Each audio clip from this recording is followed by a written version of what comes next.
I ignored my destiny once. I cannot do that again. Even for you.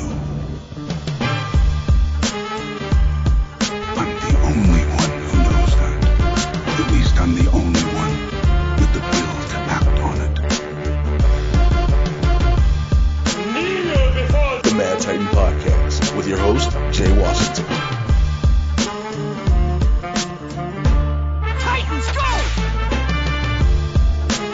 Many of us have loved to see some of our favorite characters from the DC universe come to life on the small screen thanks to the CW. And one of the most amazing things about it are the costumes that we see with our heroes in. Now, for almost exact replications of some, and others with some minor tweaks, they are always a sight to behold, and they start with one man, the artist who designs them. And I have the chance to speak with him right now, Mr. Andy Poon. Andy, what's happening? Hi, Jay. How's it going? I'm doing well, man. Doing well. I'm glad to talk to you. Yeah, I didn't know you actually live in Gotham yourself. I live in LA now, but I'm born and raised in Gotham, in real life Gotham, in Chicago.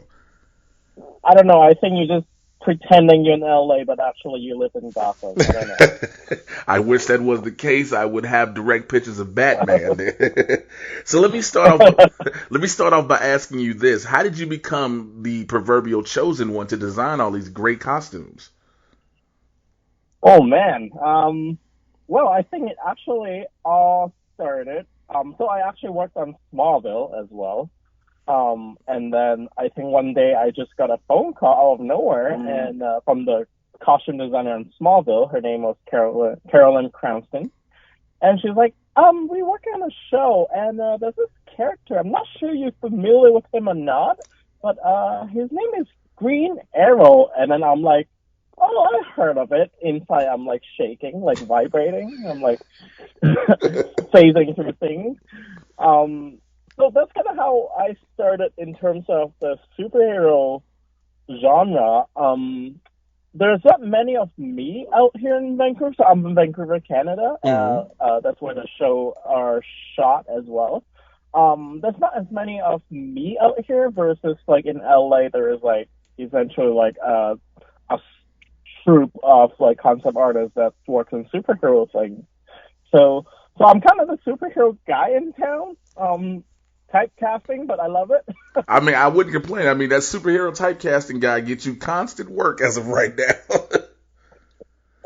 So I'm not complaining. So that's kind of how I started with the CW. But I started in the industry actually like 15 years ago now, almost. My first big gig was I was working illustrations on iRobot, the Will Smith film. Oh wow! And then since then, I just kind of worked with most of the designers in town, sometimes from LA. It's just kind of big crew, but very tight, so they just kind of keep word of mouth passing my name around. One point I met the crew from X-Men, so that was cool. So yeah, that's just kind of how I started. Dude, that's an amazing story. So let me ask this. Along with the classic designs that we know from many of our heroes, even some bad guys, where does the inspiration for the updates to the costumes we see come from? The different tweaks and whatnot. Right. Yeah, so, I mean, it'll sound cliche, but, like, we all actually, from the very high up and down to us, like, we all start from the source, the great material from the comic books. I mean, like, why look elsewhere when all the research has been done for us already? And that's kind of what the fans love, so we have to start from there. But then as we know, like, different shows. I actually started on Arrow first. That's my main show. I worked with the costume designer Maya Manny. And so that show, I mean, when it started, I think also the right show to start. It's a lot more grounded. It's a lot more relatable. We don't quite have, I mean, he wears leather, but he's not wearing, like, tights or, like, full-on cowls quite yet. So I think it's a much easier transition to the mainstream audience. And, I mean, Marvel also been laid down a lot of good groundworks in terms of the genre already for the mainstream audience. So yeah, the comic books always. Now, because each show has different tones, So Arrow's the most grounded. He is kind of essentially Batman of the CW. Flash is like the middle ground. It's grounded, but we got some fantasy stuff, and Legends of Tomorrow just bonkers, right? Legends is all over the place, and I love it because of that. It's Legends of everywhere. So based on the different tones of the show, then we start adding our own elements in terms of, okay, Arrow needs to be grounded. So any technology or even the more superhero design lines, we need to give it more realistic purpose to it. We need to make the Arrow suit kind of resemble some of the graphics of the comic book, but then we need to give them meanings. Like, so maybe they are different Kevlar plates and stuff that assembles that. And then when we go to Flash, okay, we can worry a little bit less about logic, because, he can time travel. So that we can stick closer to the comic book, but I think also because Flash was the second show, so we need to have some visual tie-in from the Arrowverse, so you can definitely tell there's more direct translation that has been ported through the Arrowverse in terms of design aesthetic. But then definitely we can take it further from the fantasy to the fantasy world. Mm-hmm. Then Supergirl comes along. It's just straight up comic book, because we build the groundwork already, and she's an alien. So that one we can definitely draw a lot more attention to the comic book designs.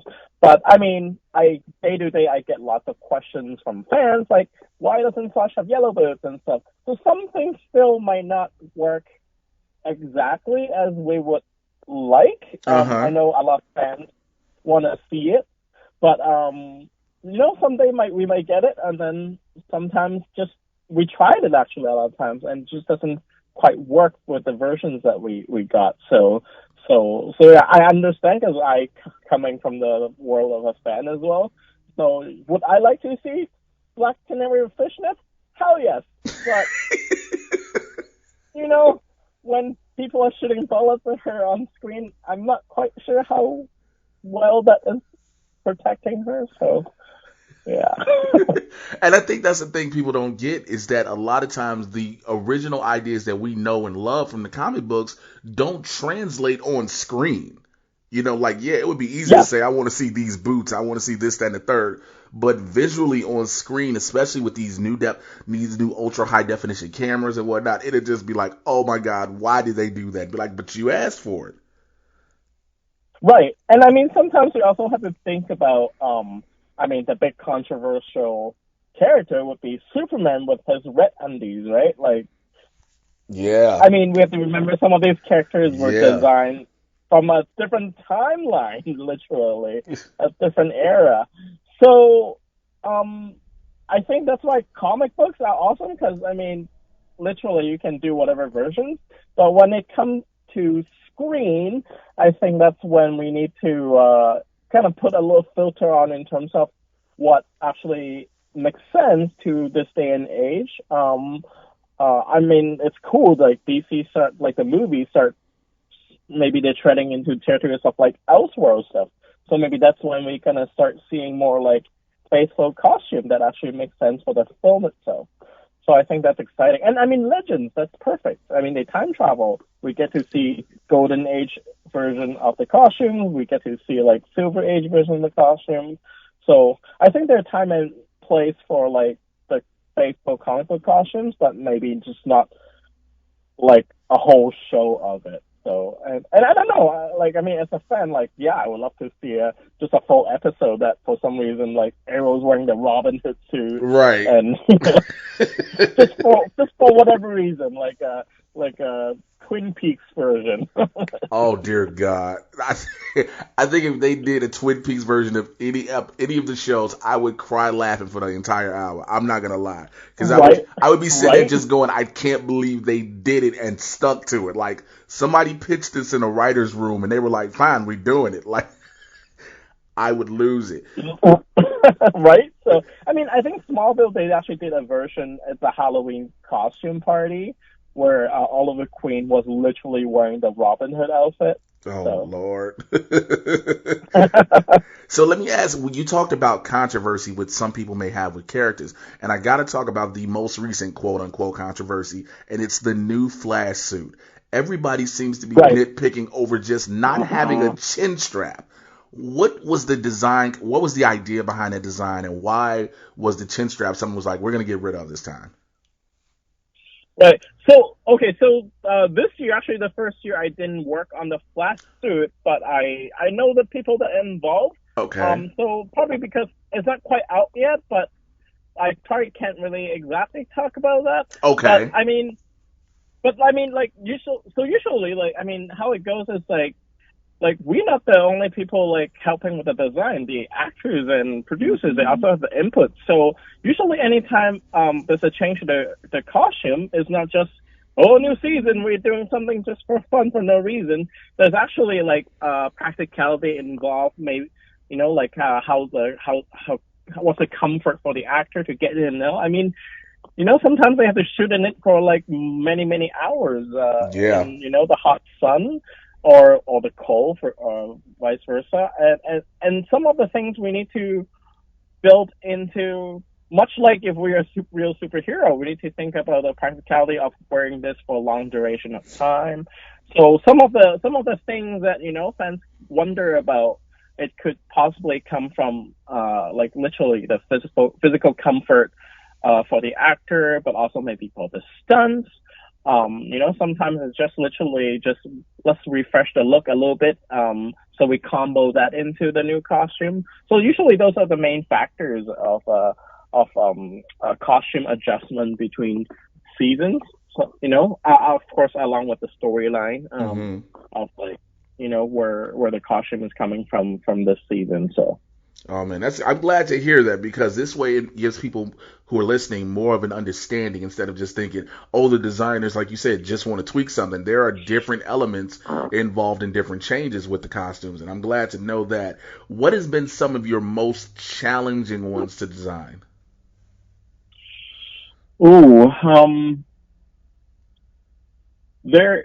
Well, okay. The first one I can think of definitely was Deathstroke. Okay, first of Um, all, thank you for saying that. He is my favorite hero or villain. I have a Deathstroke wallpaper on my phone, and Excellent. I tag everything I do in the gym, Mr. Mirakuru. And I want to tell you this before we go further. I spent $1,800 to recreate a Deathstroke costume when I was back home in Chicago for Halloween. Wow. Wow. Hey man, I'm a That, fan. I'm a fan of the work. Okay, I was doing all the research, finding all the angles I could of steals from that costume. But go ahead, as you were well, I saying. don't know. I've seen some of your workout videos. I don't know. You might be taking some mirror crew. We just don't know. I don't know, man. Who knows? But yeah, how challenging was it to design that costume? So uh, the character of Deathstroke himself actually wasn't the most difficult to design, but it was because when we got the task to, or we got informed that Deathstroke is showing up on Arrow, it was the same time that he was showing up in the Arkham game, and it looked freaking amazing. The first cinematic fight of him fighting Batman, like around Mm-hmm. these cargo containers in the snow, Yeah. like we're like, what the hell are we gonna do? Like we're like, oh, we're just like stunned. So I think at that point we're like, okay, we know our show is not Arkham. Arkham is realistic, but still got a trace of fantasy element to it. Yeah. Like the Deathstroke armor in the game is still actually quite medieval inspired, got the chin guard and everything, and the scale mail. So we know we're not doing that. So that in some way it's a restriction, but that helps us separating our course.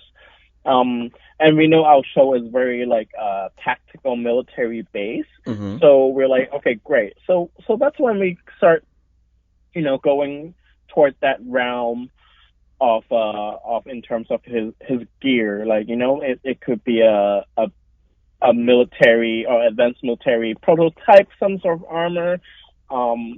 and we know kind of what Slade Wilson has went through. He's a little bit cuckoo, so okay, maybe there's a little bit of the eccentric touch from him that he add onto the art. And then also there's an underlayer of some of the actual pieces from the original Deathstroke costume he was wearing on the island.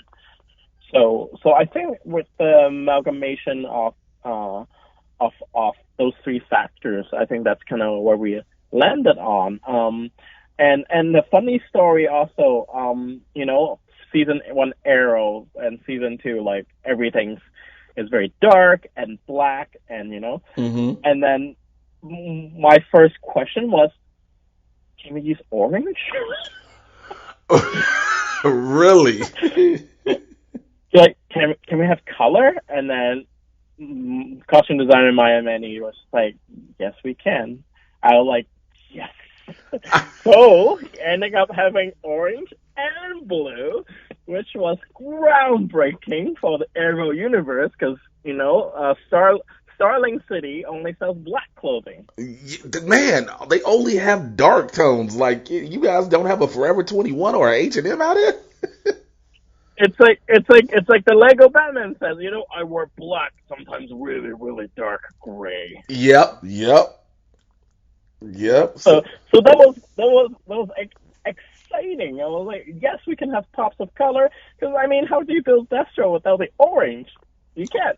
Right, it would be a really awkward character if you like, no, this is Deathstroke and just an all black mask. You'd be like, let's not really do this. It's like what, black and brown instead of orange? A really, really light brown. Like, no, let's not. Don't do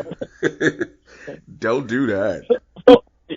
So in that sense, he was quite challenging, just because of the game came out with this amazing Deathstroke, and we know ours is going to get compared to, and thank God, it was received very well, and the creator of Deathstroke actually said he really likes it, so we were like, okay, I know I'm not getting pitchforks outside my house. That's my biggest worry every single time. And then, but I think the next one also, the actual difficult one to design was the Atom suit. Yeah, that one was a completely different change from what the comic book version was. I mean, you guys went full practical and not just any type of spandex in a sense. Yeah, so his origin was, initially he was supposed to be Ted Core in the show. Okay. I think, and I don't think this is any spoiler, I think Mark Guggenheim actually had said it himself. But I think at that point they had plans for Ted Core, so they couldn't quite use the character. So they, went through the Rolodex and found the next cool scientist guy that fit the bill. So I think they landed on Ray Palmer.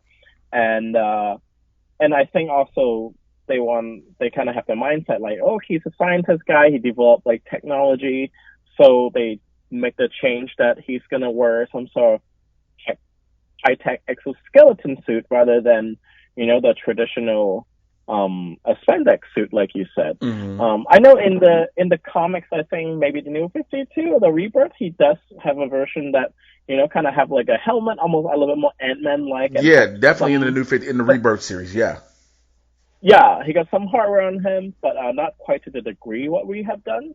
So I think with the story arc that they gave him, it kind of makes sense for him to, want to build a suit of armor to kind of help, not let his fiance, what happened to his fiance, happen to the world again. And the undersuit, we have explored that that maybe underneath his helmet, he does have a cowl kind of thing, kind of like a Formula One driver that has a fire protective, and maybe that cowl looks like the traditional Atom the suit. We play with that, but again, for the comfort thing, you already have to wear the armor, and we don't want to make him wear another layer again. Right. But so that was another funny conversation when they first told me hey Andy, I think we're gonna do the Atom. I'm like, cool, I know what he looks like. And then they were like, but we want him in an exosuit. I'm like, excuse me? Exosuit. No, not that. It wasn't because I didn't buy the idea of him wearing exosuit. It was because I know exactly how much these things cost to make. Like, I know how much Destro's suit costs to make. And they're like telling me to essentially design an Iron Man suit. I'm like, are you sure? It's going to be expensive. They're like, yep. Now, at this point, I didn't know that he's going to become the new lead of a new show, of a Legend. Right. So I thought he was going to be like a secondary character. So I was like, that's a lot of money. And they're like, yep, don't worry about it. Just go nuts. So, all right. I'm like, you tell me to go nuts. So I went home, geeked out, flipped through comic books, looked through references and whatnot. Came back and did the whole skeleton suit. We looked at reference, based on like advanced military and some of the prototype firefighting exoskeleton that help firefighter lift heavy objects and such. So and advanced prosthetic as well. So that's kind of where it kind of stems from in terms of the actual Adam suit. And it was challenging because it's a completely new look from the traditional comic book look that fans are used to. And also, but making it, we work on TV, we're not dealing with like Marvel budget, even though the suit is very expensive. We need to make something that actually suitable for the TV screen, and not trying to, overachieve and trying to make a movie version, but then we actually cannot achieve that, and then turns out to look like a watered down version from the movie. And that's always a danger in terms of designing these things, to actually design for the medium and not trying to overachieve and pretend we're something else. So in that sense, that suit was a big challenge, and amazing team worked on it. So I'm pretty happy with it. I know some people joke about the helmets looking a little bit like, what's it? 90s movie of the roller derby? Oh man, I know what you're talking about. Oh god, I can't remember the name of it. Oh, I know exact movie you're talking about. Might be rollerball or something. Yeah. I know people joke. I mean, I don't know. I'm a fan, so I'm like, oh, okay, fine. Like, I don't take things too personally, but because I'm a fan as well, so I'm like, okay.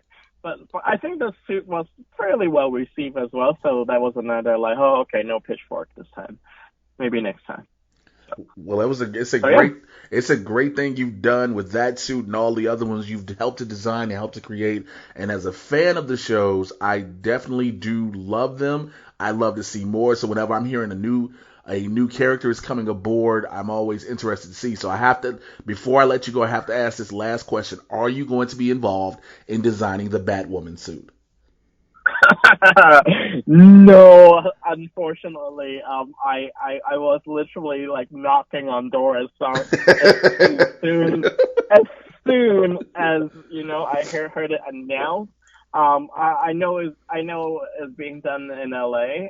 So who knows? I don't know. A lot of the time, actually, all the first suits of each show was actually initially done in LA first, and then if maybe when it comes to Vancouver, because then the Vancouver crew would have to pick it up, then maybe I'll get to work on it. It'll be awesome. It was really funny. Like, me and my other designer friends, like in LA, like we're literally like almost like have you seen the Hateful Eight? Yes, I have. Yeah, I love the Hateful Eight. Is one of my favorite films.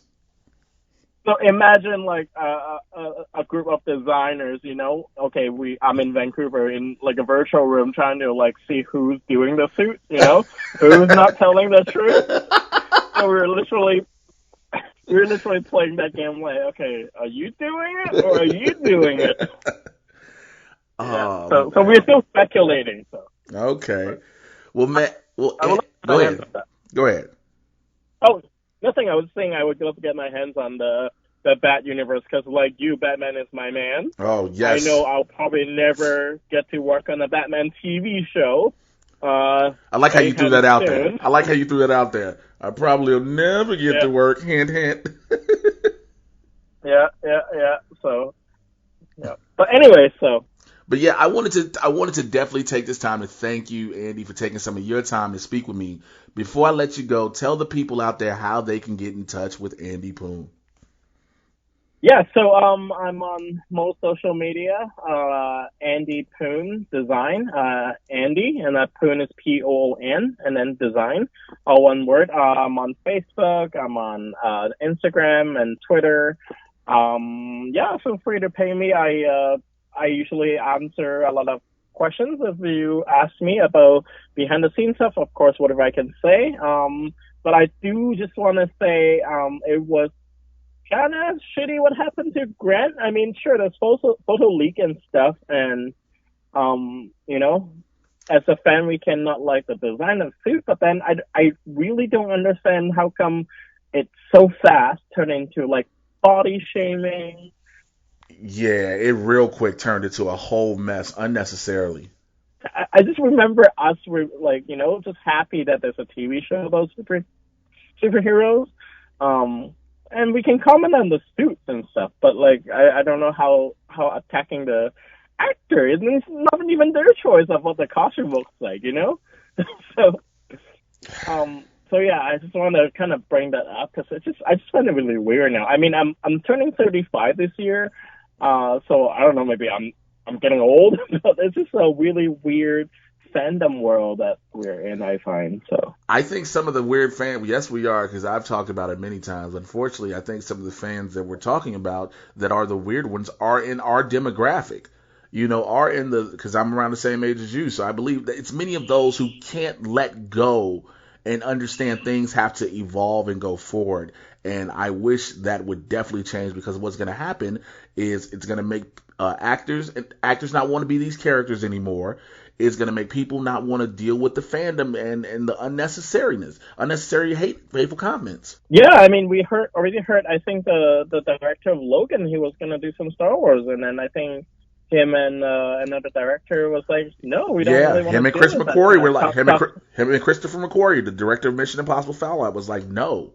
It's even gotten bad. To do Superman. Yeah, and it's actually gotten bad to the point where Ruby Rose, who we just spoke about becoming Batwoman, has quit Twitter. I mean, don't fans want to have access to these people? So stop pushing them away. Yeah. And I just really don't understand how is that Ruby Rose or Grant Gustin or what's her name, Marie Tran, the Star Wars girl? Kelly Marie Tran, yeah. Like how was any of these part of script? They don't like the script. They don't like the suit. How is it any of their fault? Like Starfire. Do you think she designed the look? Do you think, like, was it her choice that she had to be Starfire? She got casted. It was somebody else's choice. If you don't like the choice, don't attack the actor. Exactly, it's not their choice to. Yeah, you're absolutely.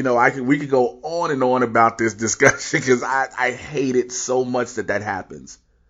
I literally. Sorry to end it on a down note, but like I don't really talk very often on social media, but just talking to you, I'm just like, I kind of have to bring it up because I'm like, it's not cool because we want the actors to be excited, and they were all excited when they get the role and filming. So let them be. If you don't want to support it, that's fine. Don't watch it. Like how we don't like movies, we don't support it, and then that's the feedback. I don't understand why people don't get that, especially again with the Starfire, because my biggest issue was you're mad that a black woman is playing an orange alien. I need people to listen to how stupid that sounds. Right. But I think a lot of times the race thing was just the easy explanation. Like some of those people that they can find an intelligent way to actually comment on like how don't they like the character appears. I think that's just the easy escape for them to went to gender, race, but that's just a crappy way to go. So yeah, we can keep talking about this, but again, I want to let you get back to what you got to do. Andy Poon, I thank you for taking your time out with talking with me, man. I look forward to seeing more of your creations come to life on the small screen, as I'm sure many of us do as well. Thank you so much, man. You have a wonderful day. You too. Anytime, man. All right.